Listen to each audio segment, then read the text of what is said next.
Olá, boa noite a todos. Nós gostaríamos nessa noite de continuar falando sobre as verdades que Deus tem para a sua igreja. E procuraremos apresentar de forma bem breve, com versículos, e esperamos que possa ajudar a todos que estiverem acesso a esse vídeo.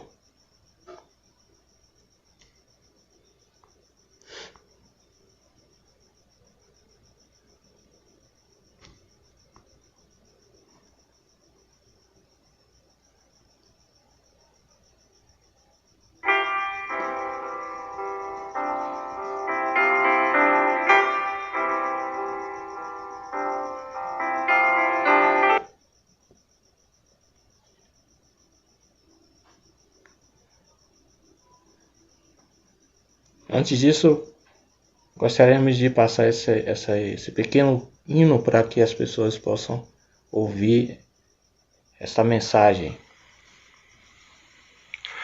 A divinal mensagem avisa ao pecador que Deus amou ao mundo e deu-lhe um Salvador. E quem em Jesus Cristo crê, eterna benção há de ter, eterna benção há de ter. Pecado traz a morte, assim Deus declarou, e o homem sem desculpa perante Deus ficou. Mas quem em Jesus Cristo crê, eterna benção há de ter, eterna benção há de ter. O Pai mandou seu Filho pra vida nos trazer, mas ele não podia dar vida sem morrer. Agora quem em Cristo crê, eterna benção há de ter, eterna benção há de ter. Não veio Cristo ao mundo a fim de o condenar, mas quis por sua morte os homens resgatar. E quem em Jesus Cristo crê, eterna benção há de ter, eterna benção há de ter.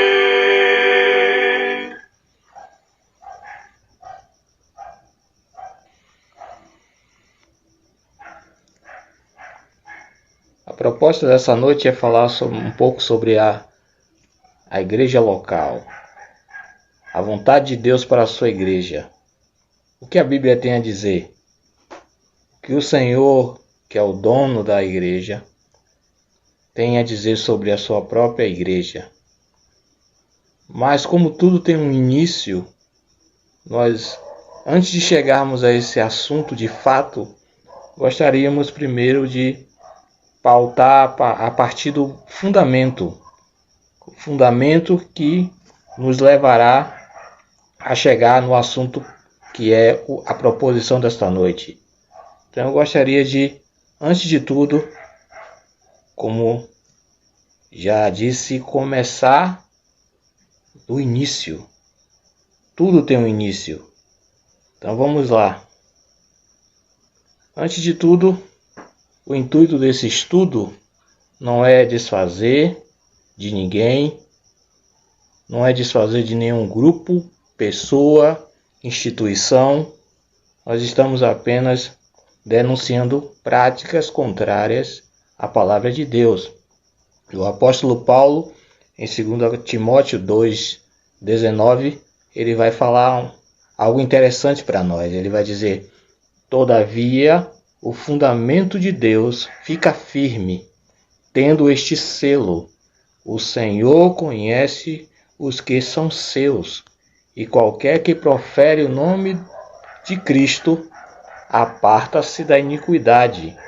Então, este é o princípio que nós queremos aqui estabelecer. Nada pessoal, mas observar práticas. O apóstolo Paulo ainda vai dizer em 2 Coríntios 10:5, essa passagem diz: destruindo os conselhos e toda altivez que se levanta contra o conhecimento de Deus, e levando cativo todo entendimento ou pensamento à obediência de Cristo. O intuito da palavra de Deus é este: levar todo pensamento, todo entendimento cativo, submisso à obediência de Cristo. E a única forma de vermos isso na prática é obedecendo a palavra do Senhor. Existe uma máxima que todos vamos concordar, ou pelo menos eu acredito que a maioria vão concordar, que Deus é eterno. Diz assim a palavra de Deus em Apocalipse 22, versículo 13: eu sou Alfa, eu sou Ômega, o princípio e o fim, o primeiro e o derradeiro. Isaías 44:6 vai dizer: assim diz o Senhor, Rei de Israel, o seu Redentor, o Senhor dos Exércitos: eu sou o primeiro e sou o último, e fora de mim não há Deus.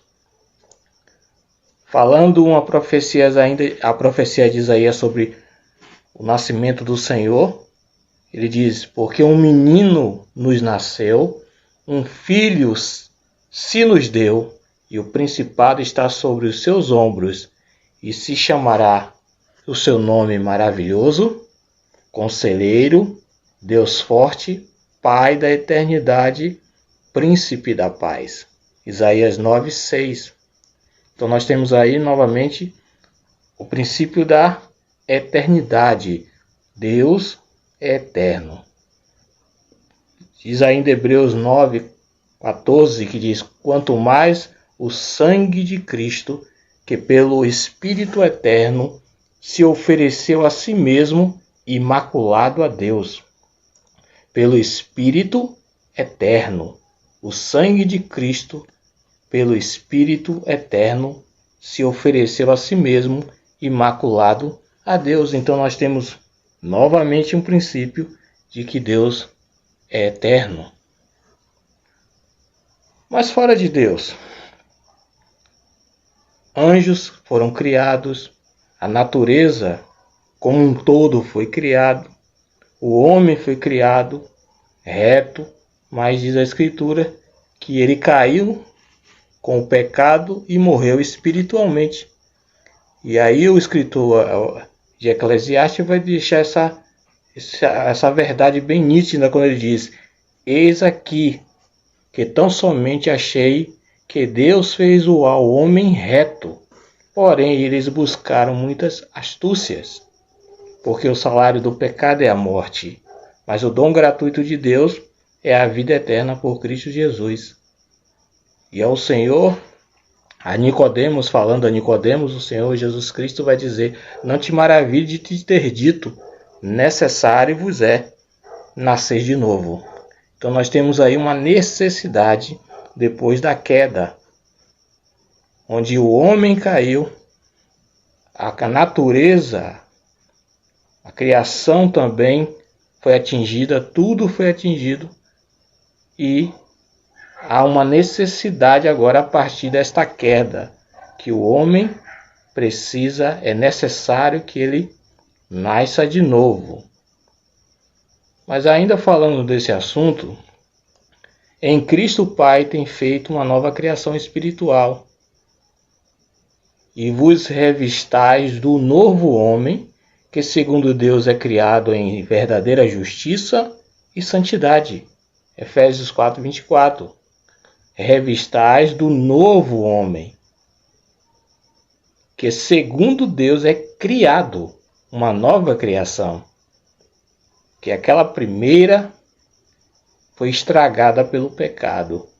Mas Deus agora em seu Filho tem criado uma nova humanidade, um novo povo salvo no Filho. Porque somos feitura sua, criados em Cristo, para as boas obras, as quais Deus preparou para que andássemos nelas. Efésios 2:10. Somos feitura sua, criados em Cristo Jesus. Observe que há uma distinção clara de uma humanidade caída e agora de uma humanidade que em Cristo está novamente na presença de Deus. Na sua carne desfez a inimizade, isto é, a lei dos mandamentos, que consistia em ordenanças para criar em si mesmo dos dois um novo homem, fazendo-os a paz. Efésios 2:15. Observe mais uma vez o princípio, que em Cristo, na sua morte, no seu sacrifício, ele une dois povos para se tornarem um só povo, judeus e gentios. Dos dois, fazer um novo homem, e assim estabelecendo a paz entre Deus e os homens. Por esta razão é que é necessário vos nascer de novo. Não perca esse necessário de vista. É necessário nascer de novo. João 3, versículo 7. Então ninguém nasce filho de Deus. Isso é um grande equívoco por parte de muitos. Ninguém nasce, todos nascem depois da queda criatura. Mas todos quanto o receberam, deu-lhes o poder de serem feitos. Algo que será feito, ou que é feito na pessoa do Senhor Jesus Cristo. Mas todos quanto o receberam, deu-lhes o poder de serem feitos filhos de Deus, aos que creem no seu nome, os quais não nasceram do sangue, nem da vontade da carne, nem da vontade do homem, mas de Deus. No Evangelho de João, capítulo 1, versículo 12 e 13. Antes que, se alguém está em Cristo, olha novamente a expressão nova criatura é. As coisas velhas já passaram, e eis que tudo se fez novo. Tudo isto provém de Deus, não do homem, que nos reconciliou consigo mesmo por meio de Jesus Cristo. 2 Coríntios 5, 17 e 18. Está em Cristo para ser nova criatura. E quem já está em Cristo, nova criatura é. Porque em Cristo Jesus, nem a circuncisão, judeu, nem a incircuncisão, gentios, tem virtude alguma, mas o ser uma nova criatura. Deus está em seu Filho, separando um povo para ele.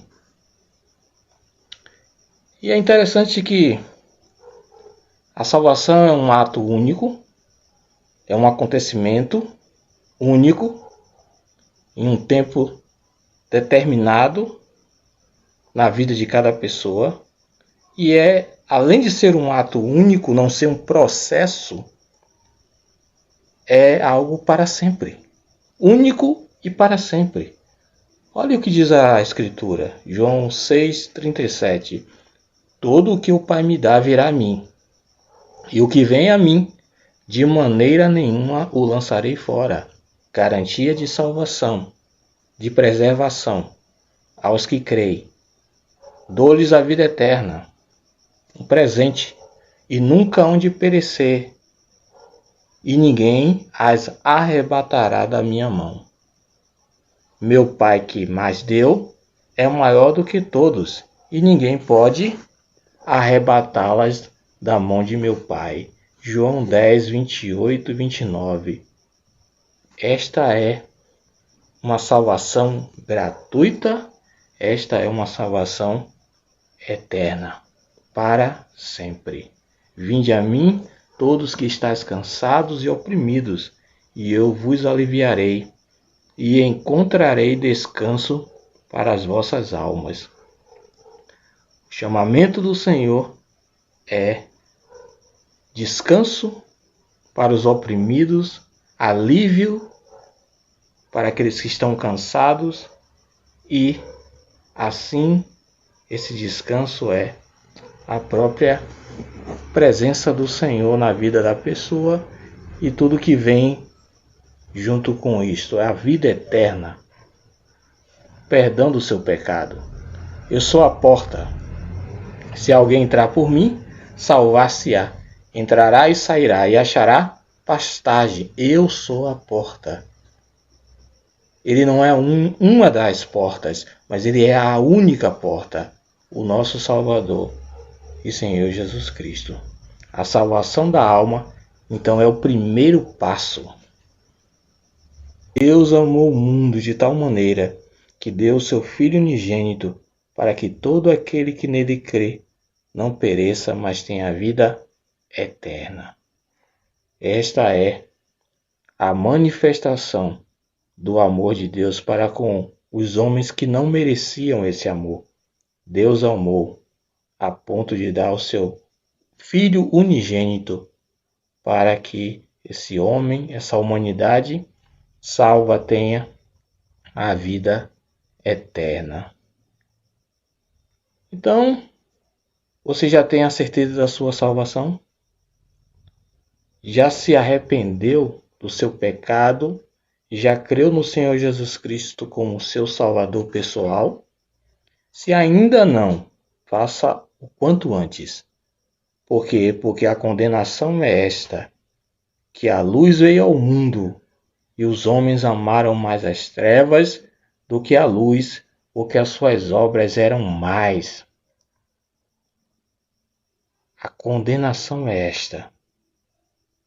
Então, meu amigo que me ouve, se ainda não tem a certeza da sua salvação, só tem um jeito para isso ser resolvido. Atos 16, 31. Crê no Senhor Jesus Cristo e serás salvo.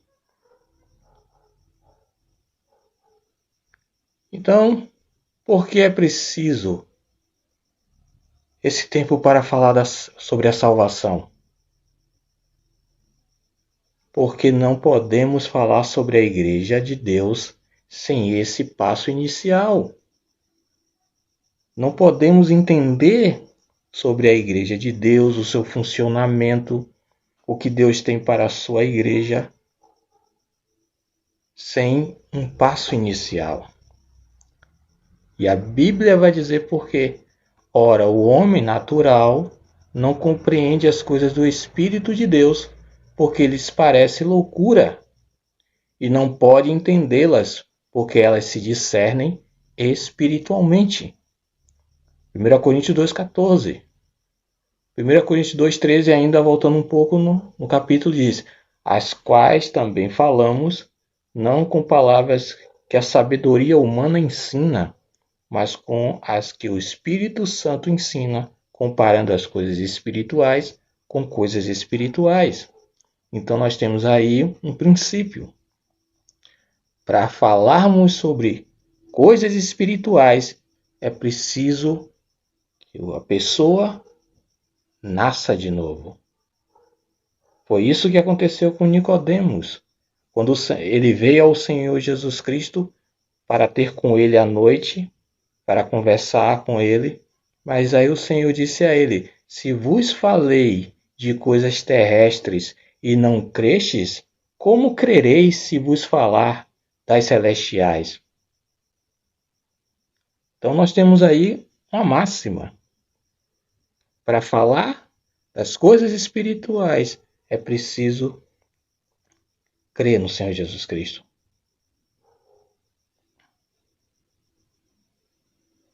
E aqui é uma ilustração bem simples para dizer o seguinte: assim como no mundo da física, da engenharia, da matemática, todas as suas leis e princípios têm a sua regência, elas têm princípios que as regem, Deus tem mandamentos e princípios para o seu povo. E ninguém faz uma casa começando pelo telhado, mas pela fundação. A salvação no Senhor Jesus Cristo é o alicerce, é a fundação. Tudo que vem depois é o resultado desta salvação. Por isso, o Deus eterno é um Deus de princípios eternos. Seca-se a erva e cai a flor, mas a palavra do nosso Deus subsiste eternamente. Isaías 40, verso 8. Passará os céus e a terra, mas as minhas palavras não passarão. Marcos 13:31. Deus, o Deus eterno, é um Deus de princípios eternos. E aqui nós temos uma ilustração. Eu creio que muitos conhecem essa ilustração, essa história que aconteceu, que a Bíblia narra. Deus estabelece princípios para a salvação e aqui a figura da arca nos ajudará a entender algumas coisas. Pela fé, Noé, divinamente avisado, preste bem atenção, pela fé, Noé, divinamente avisado das coisas que ainda não se viam, temeu. Interessante. Temeu.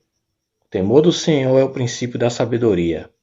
Noé, divinamente avisado das coisas que ainda não se viam, temeu. E para a salvação da sua família, preparou a arca pela qual condenou o mundo e foi feito herdeiro da justiça, que é segundo a fé. Hebreus 11:7 vai falar isso. Observe a expressão divinamente avisado. O Senhor quer nos mostrar princípios aqui nessa passagem. E quais seriam esses princípios? Que Deus é um Deus de ordem e que Deus é um Deus que espera obediência às suas ordens. A ordem de Deus a Noé. Creio que muitos já leram essa passagem. Então disse Deus a Noé: o fim de toda a carne é vindo perante a minha face, porque a terra está cheia de violência. E eis que desfarei com a terra. Faze para ti uma arca de madeira de gofer. Farás compartimentos na arca e as betumarás por dentro e por fora com betume. Desta maneira a farás, de 300 côvados o comprimento da arca, e de 50 côvados a sua largura, e de 30 côvados a sua altura. Farás na arca uma janela e de 1 côvado, e a acabarás em cima, e a porta da arca porás ao seu lado. Far-lhe-ás andares baixos, segundo e terceiro, é o que Deus ordenou a Noé, em Gênesis capítulo 6, do 13 ao 16. E disse Deus. Quando nós olhamos para a Escritura, vamos perceber que essa expressão "e disse Deus" é uma expressão recorrente na Bíblia. E devemos então nos atentar para isso, para o que Deus diz. A obediência de Noé a Deus. Assim fez Noé conforme a tudo o que Deus lhe mandou. Assim o fez. Gênesis 6, 22. E fez Noé conforme a tudo o que o Senhor lhe ordenara. 7:5. E entraram de 2 em 2 para junto de Noé na arca, macho e fêmea, como Deus ordenara a Noé. Gênesis 7:9. Olha a resposta positiva de Noé. Assim fez Noé. Essa deve ser a resposta de cada salvo em Cristo Jesus, nosso Senhor. Essa deve ser a resposta de cada pessoa neste mundo, quando o Senhor disse: Vinde a mim, todos que estáis cansados e oprimidos, e eu vos aliviarei. Noé, porém, achou graça, favor imerecido aos olhos do Senhor, em Gênesis 6:8. Que verdade graciosa de Deus! Porque a graça salvadora de Deus se há manifestado a todos os homens. Essa graça, esse favor imerecido, não foi algo só na vida de Noé, mas essa graça se estende para toda a humanidade que recebe pela fé o Senhor Jesus Cristo como seu Salvador. Então nós temos uma lição. Se Noé não tivesse obedecido a Deus de como e quando, o tipo de material, as medidas que deveria construir a arca, colocaria a sua salvação e de toda a sua família em risco. Assim também, se o evangelho que cremos e pregamos não for o que Deus determinou, colocaremos a nossa salvação e a de outros em perigo. Então, esta é uma lição preciosa. Se Noé tivesse feito do jeito que ele achou que deveria, se Noé tivesse construído com as medidas e os materiais que ele achou por bem fazê-lo, ele estava colocando a sua salvação e de toda a sua família em risco.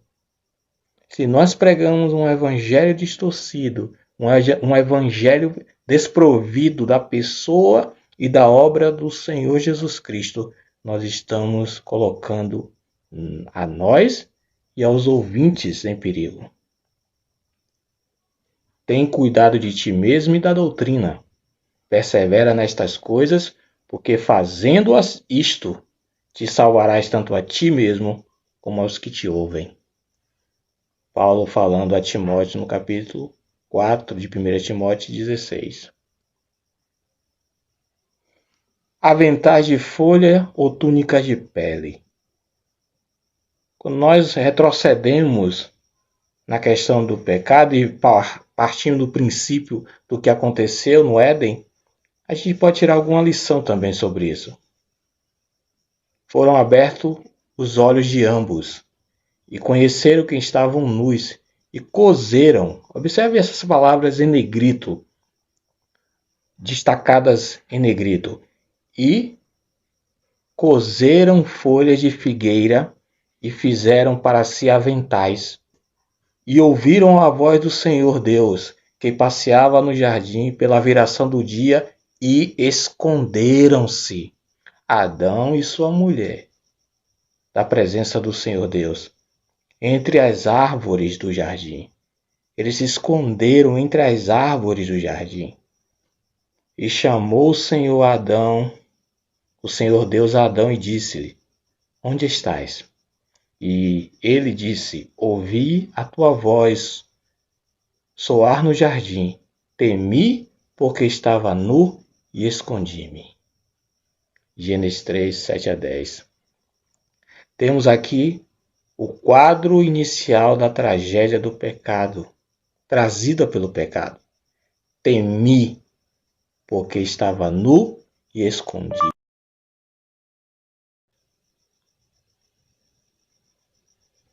Até hoje, muitos continuam se escondendo de Deus, atrás de muitas coisas. Família, amigos, dinheiro, prazeres, seja lícito ou ilícitos, não adianta se esconder. A qualquer momento, teremos que nos apresentar diante de Deus, salvos ou perdidos. A questão é, em que posição nos encontraremos? De salvos ou de perdidos? O sacrifício no Éden, uma figura do Senhor Jesus Cristo. Lembra que Adão e Eva cozeram folhas de figueira? Eles fizeram algo para se justificar diante de Deus? Mas o Senhor não aceitou. E diz o texto, e fez o Senhor Deus a Adão e a sua mulher túnicas de peles e os vestiu. Gênesis 3:21. Aqui Deus aqui é o provedor. A roupa que eles fizeram não os tornaram apresentáveis diante do Deus Santo. Por quê? Porque a salvação, como diz Jonas, do Senhor vem a salvação. O ato de se auto-justificar por suas próprias obras não resolveu o problema para eles. Mas o Senhor, ao fazer por eles, os torna apresentáveis à sua presença.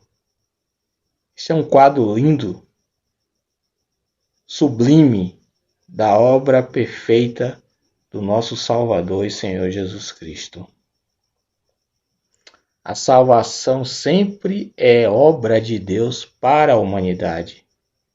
Não pelas obras de justiça que houvéssemos feito, mas segundo a sua misericórdia. E ele fez o quê? Nos salvou pela lavagem da regeneração e da renovação do Espírito Santo. Tito 3:5. Não pelas obras de justiça que houvéssemos feito, mas segundo a sua misericórdia nos salvou.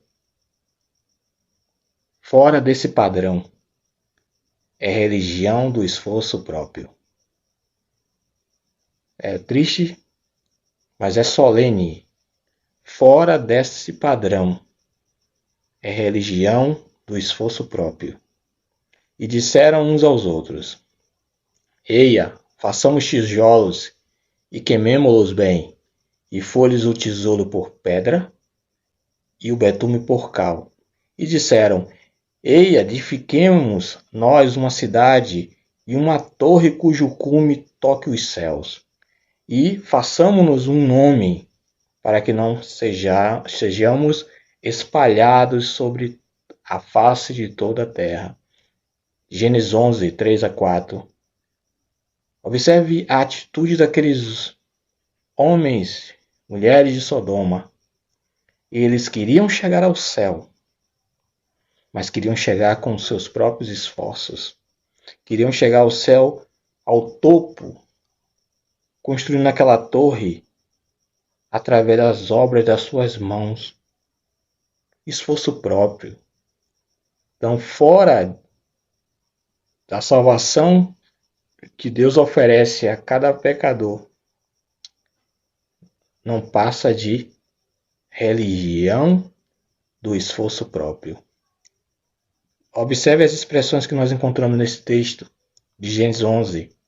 Façamos, edifiquemos e façamo-nos. Esforço próprio. Eis que o véu do templo se rasgou em dois, de alto a baixo. Mateus 27:51. A salvação vem de cima, de Deus, do céu, e não do oposto. Observe a ordem que o autor, inspirado pelo Espírito Santo, destaca: de alto a baixo, de Deus para a humanidade, e nunca de forma contrária. O princípio estabelecido por Deus para a salvação está onde? Ou em quem, melhor dizendo, no seu Filho.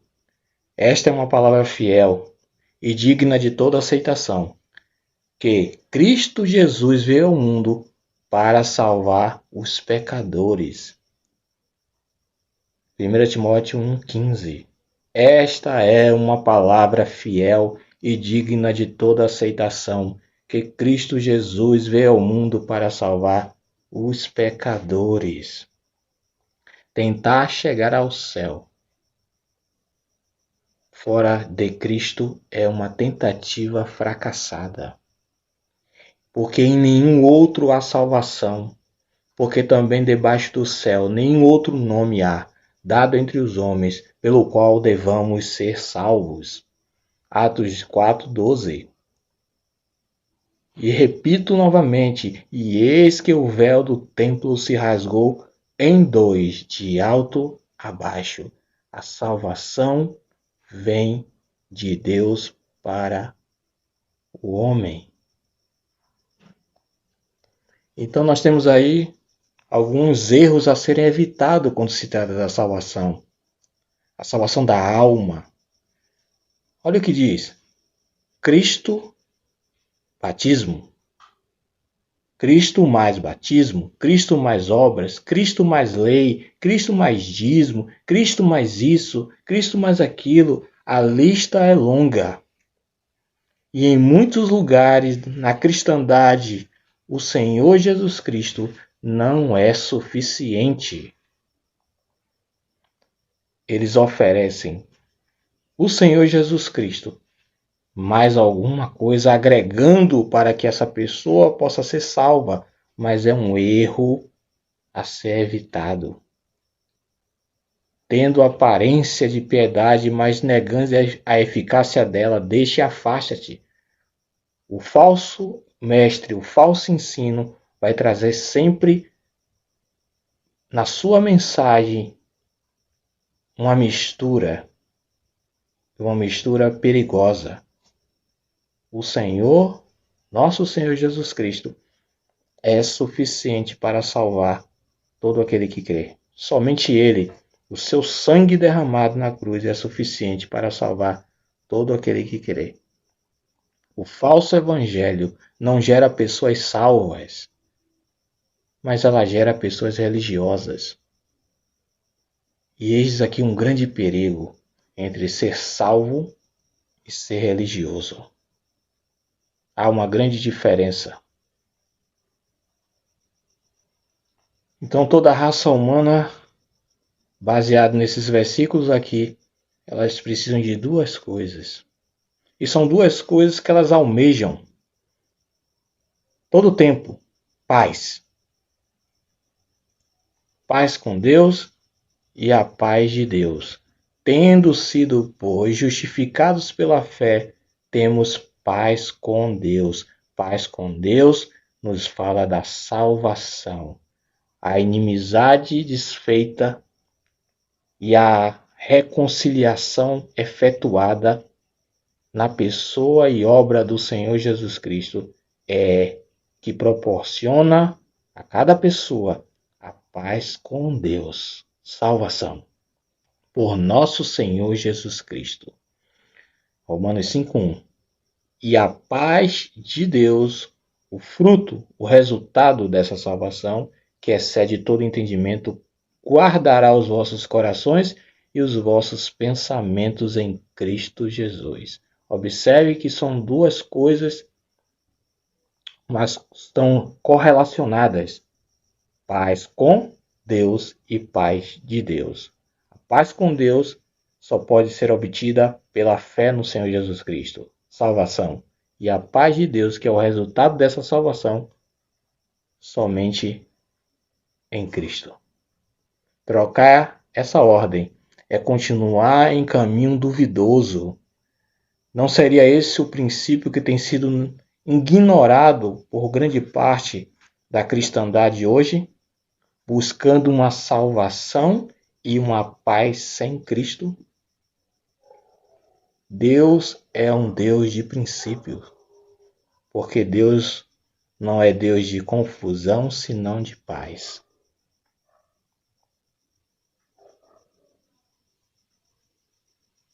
Estando nós ainda mortos em nossas ofensas, nos vivificou juntamente com Cristo, pela graça sois salvos, favor imerecido.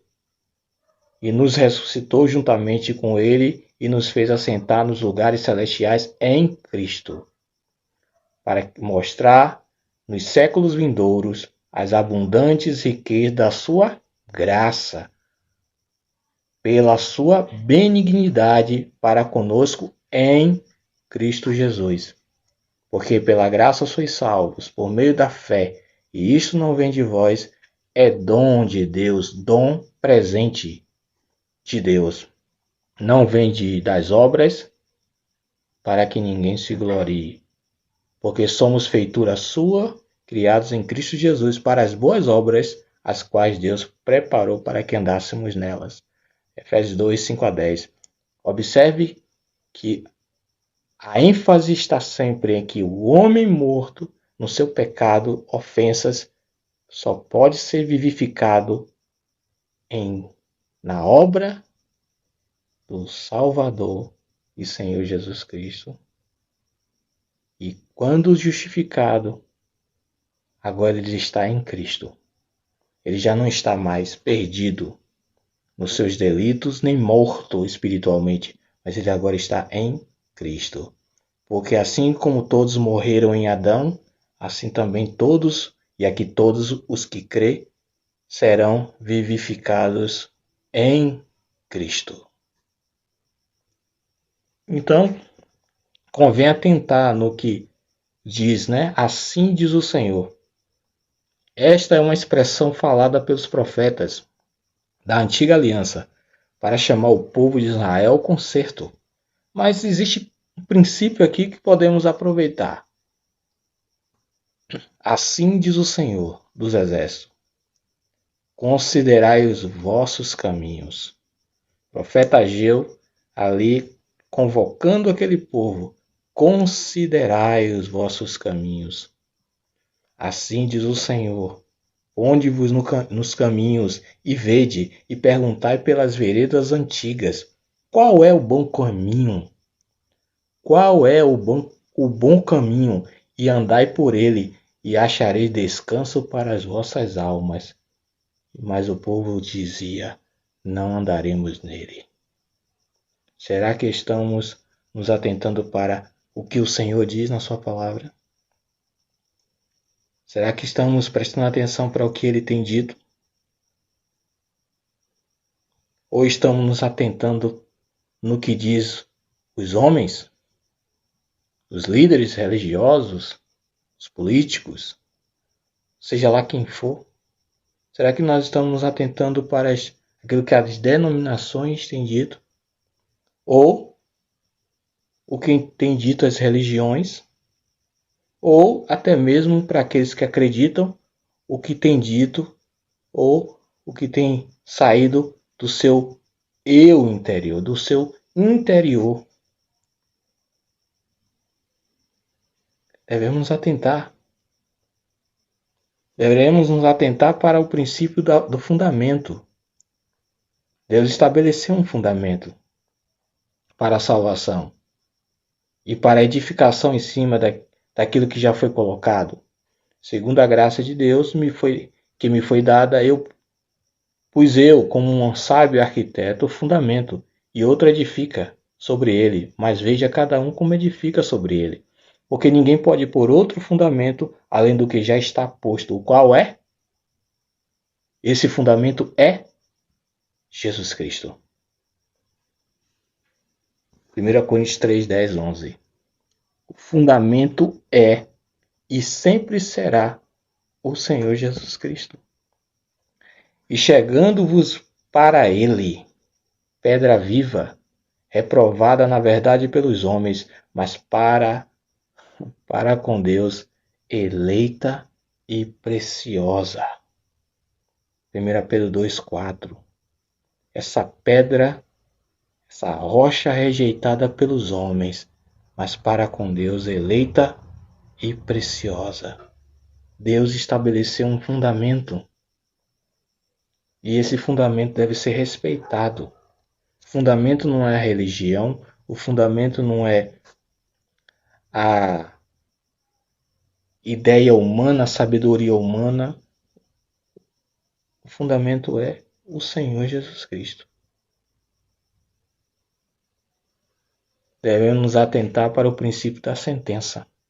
Ao ignorarmos este mandamento, este fundamento, mas ainda que nós mesmos, um anjo do céu, vos anuncie outro evangelho, além do que já vos tenho anunciado, seja anátema, seja amaldiçoado. A palavra anátema significa maldito, amaldiçoado. Se alguém vos pregar outro evangelho, seja amaldiçoado. Se alguém vos pregar outro evangelho que não coloque o Senhor Jesus Cristo no centro, a sua obra na cruz, no centro, seja anátema. Assim como já vos dissemos, e agora de novo vos digo, se alguém vos anuncia outro evangelho, além do que já recebeste, seja anátema. Um evangelho que agrada os homens não pode ser o evangelho de Jesus Cristo, nosso Senhor. Não pode ser. Deveríamos atentar para o princípio da audição. E disse-lhes: quem tem ouvidos para ouvir, ouça. Marcos 4:9. Quem tem ouvidos para ouvir, ouça. Mateus 11:15. Quem tem ouvidos para ouvir, ouça. Mateus 13:9. Um princípio da audição. E quando você chega nas 7 cartas, aliás, nas cartas das 7 igrejas do Apocalipse, você tem um princípio da audição. Éfeso, igreja em Éfeso, quem tem ouvido, ouça o que o Espírito diz às igrejas. E assim sucessivamente, as outras igrejas, aqui as 7 igrejas, todas são chamadas a ouvir o que o Espírito Santo diz às igrejas. Princípio da audição. Somos exortados pelo Senhor através de Paulo, porque nunca deixei de vos anunciar todo o conselho de Deus. Atos 20:27. Anunciar todo o conselho de Deus. Será que as assim chamadas igrejas têm se preocupado em anunciar todo o conselho de Deus? Será que muita coisa tem sido omitida ou tem sido acrescentada? Cada um responda diante de Deus. E temos muito firme a palavra dos profetas, a qual bem fazeis em atentar ou estar atentos, como uma luz que ilumina em lugar escuro, até que o dia amanheça e a estrela da alva apareça em vossos corações. Bem fazeis em estar atentos, porque tudo que dantes foi escrito para o nosso ensino foi escrito para que pela paciência e consolação das Escrituras tenhamos esperança. Romanos 15:4. E aqui nós encontramos em 1 Timóteo 2:3-5, um princípio muito importante. Ou 2. Porque isto é bom e agradável diante de Deus, nosso Salvador. O que é bom e agradável a Deus, nosso Salvador? Que quer que todos os homens se salvem.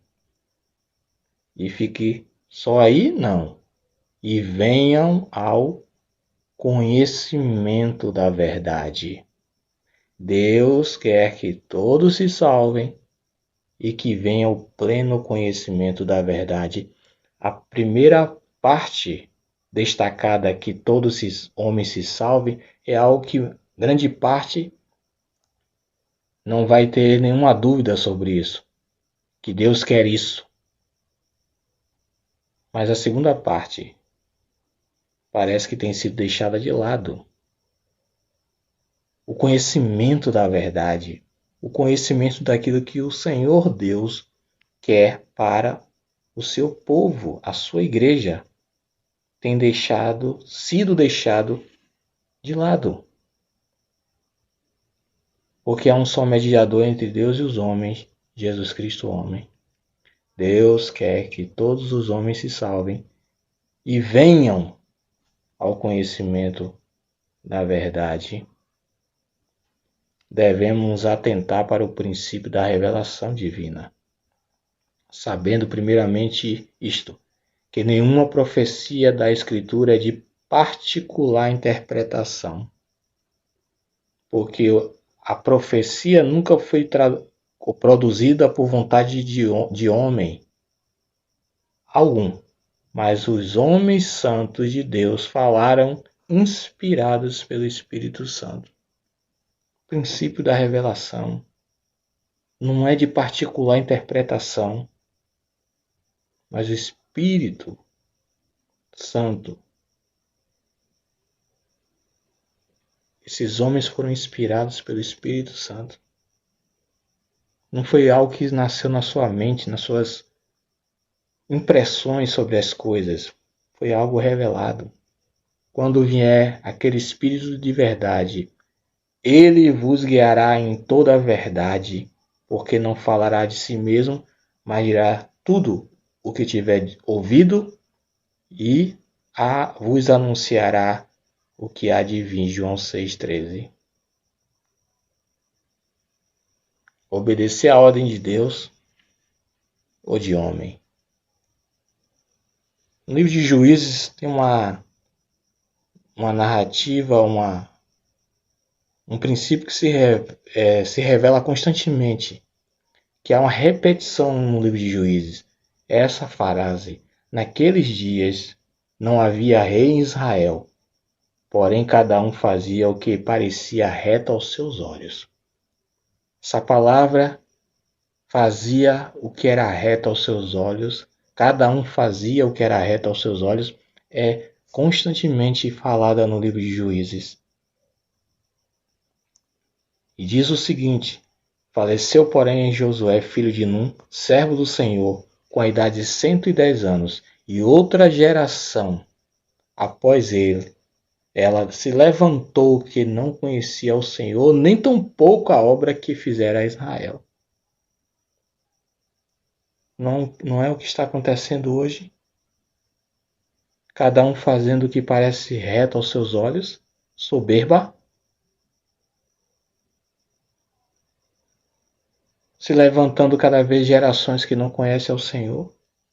Desconhecimento, ignorância. Esse é um quadro que parece que se repete. Mas outra coisa que nós queremos destacar é, primeiro, a salvação da alma. Segunda coisa que Deus espera do seu povo, daqueles que já foram salvos, é o serviço, a adoração a Ele. E aqui uma figura que podemos usar da antiga aliança é o tabernáculo. Mas Deus estabelece princípios para a adoração, tanto na antiga aliança como na nova aliança. Princípios que devem ser obedecidos. E na figura da arca nós temos essas passagens. E me farão um santuário, e habitarei no meio deles, conforme a tudo o que eu te mostrar, para o modelo do tabernáculo e para o modelo de todos os seus pertences. Assim mesmo o fareis. Êxodo 25, 8 e 9. Os quais servem de exemplo, sombra das coisas celestiais, como Moisés, que foi o quê? Divinamente avisado. Lembra de Noé? Para construir a arca, falando de salvação, divinamente avisado. Agora, para o serviço e adoração, divinamente avisado. Moisés foi divinamente avisado, estando já para acabar o tabernáculo, porque foi dito: olha, faze tudo conforme o modelo que no monte se te mostrou. Moisés deveria fazer aquele tabernáculo segundo o modelo que Deus havia lhe mostrado, e tudo que pertencia àquele tabernáculo devia ser justamente como Deus havia lhe mostrado. E aí nós aprendemos um princípio. Se Moisés tivesse negligenciado as ordens divinas, prejudicaria a adoração e o serviço dele e de todo o povo. Moisés e toda a nação adoraria e serviria a Deus de forma profana, de forma errada.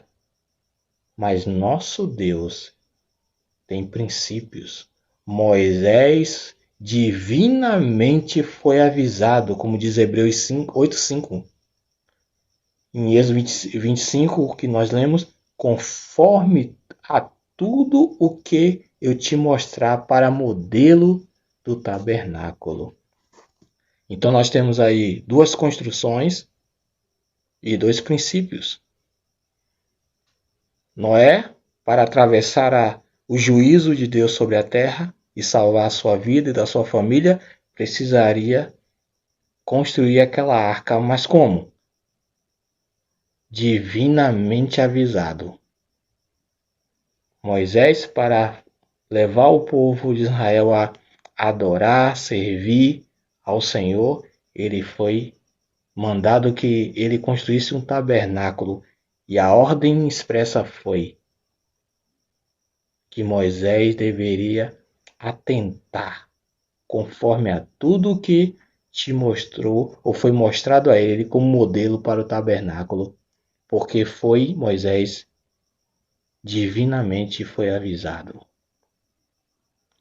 Tanto na questão da salvação, como na questão do serviço, o Senhor nosso Deus estabeleceu princípios normativos e claros de como o homem pode ser salvo e de como esse salvo pode servir ao Deus, que é um Deus de princípios.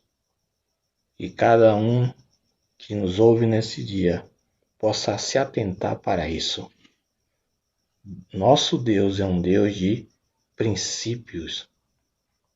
E aí deixo duas perguntas.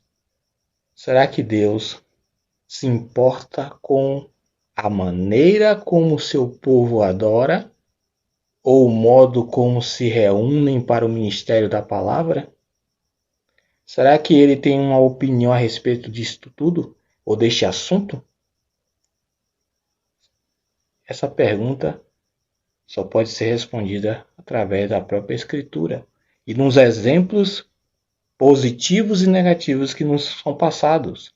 Abel, pela fé Abel ofereceu a Deus maior sacrifício do que Caim, pelo qual alcançou testemunho de que era justo, dando Deus testemunho dos seus dons, e por eles, ou por ela, depois de morto, ainda fala. Hebreus 11:4. E aí nós temos a passagem de Gênesis sobre o assunto. E aconteceu ao cabo dos dias que Caim trouxe do fruto da terra uma oferta ao Senhor. E Abel trouxe dos primogênitos das suas ovelhas e a sua gordura. E atentou o Senhor para Abel e para a sua oferta. Mas para Caim e para a sua oferta não atentou. E irou-se Caim fortemente e descaiu-lhe o semblante. Deus atentou para a oferta, para o ofertante e para a oferta em Abel, mas Deus não atentou nem para o ofertante e nem a oferta de Caim. Nós precisamos aprender alguma lição sobre isso. Deus não aceita daquilo que ele não autorizou. Os filhos de Arão, Nadab e Abiú, tomaram cada um o seu incensário e puseram neles fogo e colocaram incenso sobre ele e ofereceram fogo estranho perante o Senhor, o que não lhes ordenara. Então saiu o fogo de diante do Senhor e os consumiu, e morreram perante o Senhor. E disse Moisés a Arão: Isto é o que o Senhor falou, dizendo: Serei santificado naqueles que se chegarem a mim, e serei glorificado diante de todo o povo. Porém Arão calou-se. Deus havia dado um princípio, uma ordem, mas os filhos de Arão, Nadab e Abiú, desobedeceram. Deus não aceita daquilo que não autorizou. Não adianta. Este é um princípio. Diz assim: E Arão fará chegar o novilho da expiação, que será por ele, e fará expiação por si e pela sua casa, e depois degolará o novilho da sua expiação. Tomará também o incensário cheio de brasas do altar de diante do Senhor, e os seus punhos cheios de incenso aromático moído, e os levará para dentro do véu, e porá o incenso sobre o fogo do altar, ou aliás, o fogo, e porá o incenso sobre o fogo perante o Senhor, e a nuvem do incenso cobrirá o propiciatório que está sobre o testemunho, para que não morra. Levítico 16, 11 a 13. A ordem do Senhor é que aquele fogo deveria ser tirado do altar perante a face dele, para que eles não morressem. Meus amigos e irmãos, Deus não aceita nada. Me permita a redundância, nada para servi-lo e adorá-lo, que ele mesmo não prescreveu na sua palavra. As pessoas podem achar bonito, emocionante, mas se não for como Deus mandou, não será aceito.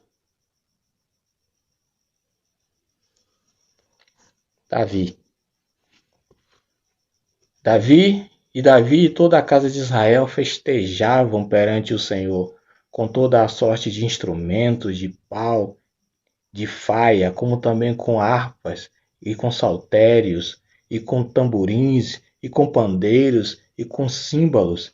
E chegando à eira de Nacon, estendeu Uzá a mão à arca de Deus e pegou nela, porque os bois a deixavam pender. Então a ira do Senhor se acendeu contra Uzá, e Deus o feriu ali por esta imprudência, e morreu ali junto à arca de Deus. 2 Samuel 6, 3 a 7. Um mau exemplo a ser evitado. O primeiro erro foi terem colocado a arca em um carro de boi. Ela nunca deveria ser carregada assim, mas sim do modo como Deus determinou em Êxodo 37, 5, isto é, nos ombros apenas dos levitas. E Números 4, 15, por meio de varas introduzidas nas argolas que havia na arca. Além disso, ela não deveria ser coberta. Ela deveria ser coberta para que ninguém olhasse para ela. Não podia ser tocada. Os filisteus fizeram isso e receberam a justa punição do Senhor. Mas Israel conhecia os princípios estabelecidos pelo Senhor. Mas mesmo assim, aquele dia de festa se tornou em um dia de tristeza. Um homem perdeu a vida pela imprudência. A ordem de Deus de como levar a arca, que era um tipo do nosso Senhor Jesus Cristo, e porás os varais pelas argolas ao lado da arca, para se levar a arca. Quando partir o arraial, Arão e seus filhos virão e tirarão o véu da tenda, e com ele cobrirão a arca do testemunho, e por-lhe-ão por cima uma cobertura de peles de texugos, e sobre ela estenderão um pano todo azul, e lhes colocarão os varais. Havendo, pois, Arão e seus filhos, ao partir do arraial, acabando de cobrir o santuário e todos os instrumentos do santuário, então os filhos de Coate virão para levá-lo, mas no santuário não tocarão, para que não morram. Este é o cargo dos filhos de Coate na tenda da congregação. O filho honra o pai, o servo o seu senhor. Se eu sou pai, onde está a minha honra? Se eu sou Senhor, onde está o meu temor? Diz o Senhor dos Exércitos. A vós, ó sacerdotes, que desprezais o meu nome, e vós dizeis, em que nós temos desprezado o teu nome? Malaquias 1,6. Não seria essa a argumentação da cristandade hoje de muitos? Eles dizem, quando confrontados do seu erro pela palavra de Deus, em que temos desprezado o teu nome? Em quem temos? O que é que estamos fazendo de errado? E a palavra de Deus está dizendo aquilo que está sendo cometido de errado. Mas muitos continuam dizendo, nós não estamos fazendo nada de errado. Se queremos saber como cultuar o Senhor como igreja de Deus nesta dispensação, devemos buscar na doutrina dos apóstolos e não no manual de marketing evangélico ou no judaísmo, e perseveravam na doutrina dos apóstolos, na comunhão e no partir do pão e nas orações. Fora desse princípio é tempo perdido, é perder tempo e esforço, mas em vão me adoram, ensinando doutrinas que são preceitos de homens. Que Deus abençoe a cada um.